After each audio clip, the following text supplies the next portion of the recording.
माँ जी ये लीजिए आपका चाय। और बहू सुन, तेरे पहले से 3 बेटियां हैं, इस बार बेटा होना चाहिए। अगर बेटी हुई तो मैं उसको मार डालूंगी। माँ जी लड़का और लड़की होना हमारे हाथ में नहीं है, ये तो भगवान की देन है ना। वो मुझे कुछ नहीं पता है, बेटी नहीं होना चाहिए, बस जा यहाँ से।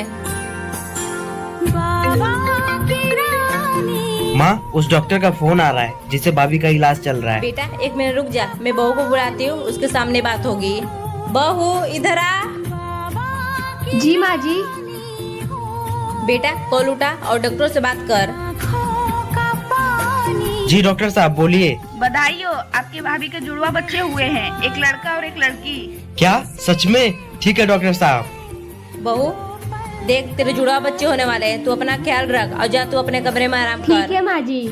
माँ मैं भाभी के लिए फल फ्रूट लेके आता हूँ। थैंक यू भैया, आपकी वजह से मैं भी अभी दुनिया में आ पाऊंगी। बहू कल मेरी बेटी की नंद की सगाई है, तुझे यही साड़ी पहन के चलना है उसके ससुराल। माँ जी मेरे पास तो बहुत सारी साड़ियाँ हैं ना, मैं उनमें से कोई पहन लूंगी ना।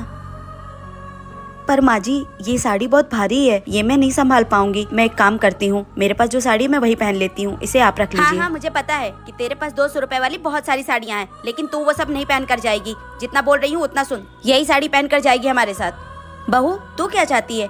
तू वही अपनी सस्ती से 200 रुपए वाली साड़ी पहनकर मेरी बेटी के ससुराल जाएगी और वहाँ हम लोग की बेइज्जती करवाएगी? नहीं, तू यही पहन कर आएगी, समझ में आई बात? माँ जी अगर मेरे आने से दीदी के ससुराल वालों के सामने आप लोगों की बेइज्जती होगी तो फिर मैं आप लोगों के साथ नहीं आऊंगी। हाँ तो यही बेहतर होगा कि तू वहाँ हम लोगों के साथ मेरी बेटी के ससुराल नहीं आए, वरना लोग ताने मारेंगे कि इसकी बहू तो 200 रुपए वाली सस्ती साड़ी पहन कर आ गई।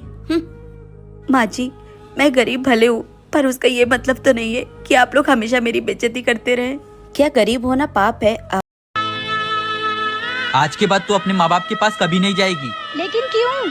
लेकिन क्यों? तूने देखा नहीं कि वहाँ पर तेरे माँ बाप ने मेरी कितनी बेइज्जती की? मैंने एक बार बोल दिया कि तू नहीं जाएगी तो बस नहीं जाएगी। तूने अभी तक खाना नहीं बनाया? हाँ नहीं बनाया और नहीं बनाऊंगी। क्यों नहीं बनाएगी? क्योंकि सुबह में तुम्हारी मम्मी को नाश्ता देने में लेट हो गई तो उन्होंने सबके सामने मेरी बेइज्जती कर दी। तो इतनी छोटी सी बात पे बतंगड़ बनाने की क्या जरूरत है? अगर एक दामाद को उसके ससुराल में कुछ कह दिया जाए तो वो घर छोड़कर आ जाता है और सारे रिश्ते खत्म कर लेता है, लेकिन जब एक बहू को उसके ससुराल में भला बुरा कहा जाए तब भी वो उसी घर में रहकर रसोई में सबके लिए खाना बना रही होती है। अरे बहू तू आ गई? हाँ मम्मी जी आज ऑफिस में बहुत काम था, मैं थक गई। अच्छा ठीक है बहू, तू आराम कर, मैं तेरे लिए पानी लेके आती हूँ। आंटी, ओ आंटी। अरे भाभी, आंटी कहाँ गई? नमस्ते दीदी, आइए बैठिए, मम्मी अभी आ रही हैं। नमस्ते आंटी। अरे बिटिया तुम कब आई? नमस्ते। अरे आंटी इधर ही से गुजर रहे थे, सोचा आपसे मिलते चलूं। बेटा ये तो आपने बहुत अच्छा किया, लो बहू पानी पी।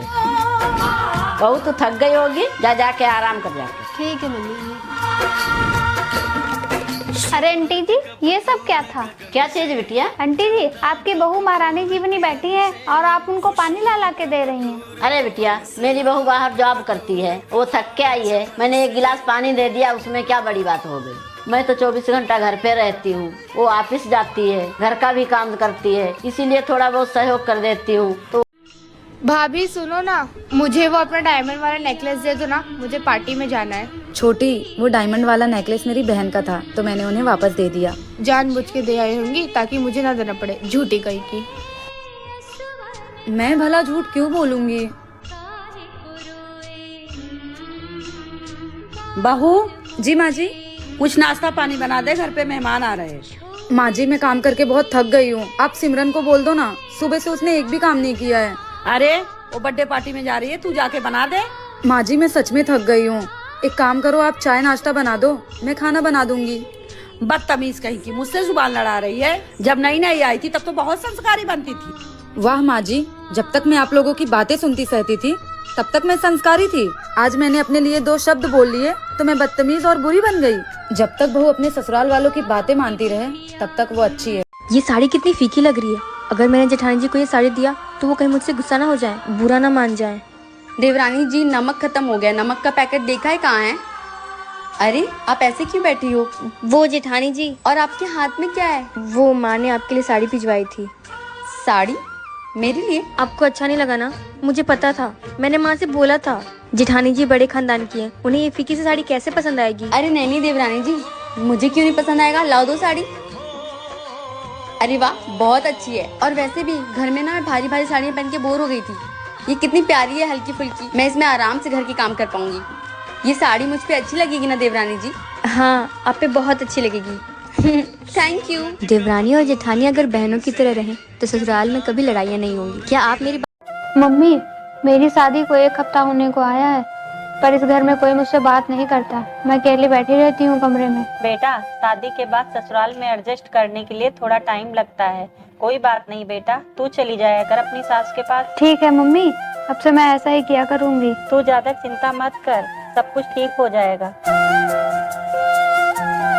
दीदी, मेरे तो कर्म ही फूट गए जो ऐसी बहू पल्ले पड़ी है। बताओ, कुछ भी नहीं लेके आई दहेज में। मेरा तो इतना खर्चा हो गया शादी में, ये दहेज के नाम पे कुछ भी नहीं लेके आई। मैंने तो सोचा था गाड़ी लेके आएगी, लेकिन इन्होंने मेरी बात सुनी ही नहीं, दोस्ती के चक्कर में पड़ गए, ले आए बिन दहेज की बहू। सही कह रहे हो बहन, पूरे मोहल्ले में बदनामी हो रही है, इनकी बहू कुछ नहीं लेके आई। दीदी, मुझे तो ये समझ में नहीं आ रहा कि मैं मोहल्ले वालों को क्या मुंह दिखाऊंगी। दोस्तों, समाज में आज भी दहेज एक अरे तू फिर से आ गई खर्चा बढ़ाने? भाभी, मैं तो माँ से मिलने आई हूँ। माँ से मिलने आई है ना, तो चुपचाप माँ से मिलकर चली जाना, वरना मुझसे बुरा कोई नहीं होगा। मम्मी, कैसे हो आप? अरे बेटा, तू कब आई? बस मम्मी, अभी आई हूँ। तो कुछ दिन रह के जाएगी ना? नहीं माँ, मैं यहाँ नहीं रुक सकती हूँ, ससुराल में बहुत सारे काम है। और आपकी तबीयत कैसी है? बेटा तबीयत तो ठीक है, पर दवाई लाने के पैसे नहीं है। मम्मी, मैं आपके लिए पैसे लेकर आई हूँ, ये लो। अच्छा, तो तबीयत खराब होने के बहाने बेटी को बुलाकर पैसे दिए जा रहे हैं? दो मुझे। अरे बहू। मम्मी, अगर आपको यहाँ पर ज्यादा परेशानी हो रही है तो आप मेरे साथ चलो मेरे घर। नहीं बेटा, मैं नहीं जा सकती। तेरे जैसी एक बहू भी है मेरे घर, जो मेरा बहुत ध्यान रखती है, और उसे छोड़ के कैसे जा सकती हूँ मैं तेरे साथ? और वैसे भी बेटियों के घर माँ नहीं जा सकती। ठीक है माँ, तो मैं चलती हूँ फिर। ठीक है बेटा, अपना ध्यान रखना। मम्मी जी, मुझे माफ कर दीजिए। कोई बात नहीं बहू।